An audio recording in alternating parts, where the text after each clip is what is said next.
అన్నా నమస్తే. ఈరోజు ఒక చిన్న కథ చెప్తా అన్నా.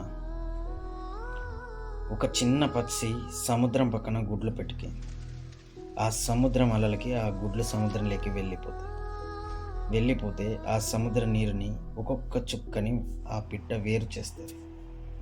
వేరు చేస్తే తనతో పాటు ఉన్న పక్షులు మొత్తం తనని హేళన చేస్తాయి.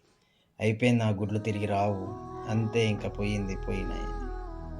కానీ ఆ పక్షి ఏమాత్రం ఆ హేళనని లెక్క చేయకుండా ఆ సముద్ర నీరుని వేరు చేస్తూనే ఉంటాయి. అప్పుడు ఒక సముద్రం దేవుడు ప్రత్యక్షమవుతాడు. అయిన తర్వాత, ఎందుకు వేరు చేస్తున్నావు సముద్రం నీరుని, నా సముద్రం నీరుని ఎందుకు వేరు చేస్తున్నావు అని ఆ పక్షిని అడుగుతుంది. నా గుడ్లు నీ సముద్రం అలలకి కొట్టుకొని నీ సముద్రంలోకి వచ్చినాయని ఆ దేవునికి చెప్తుంది.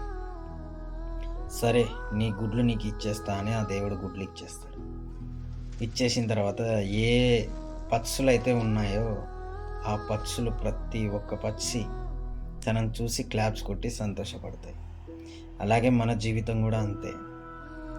మనం వెళ్తుంటే ఎవడెవడో నవ్వుతాడు, నవ్వుతే వాని పనులు మాత్రమే కనపడతాయి.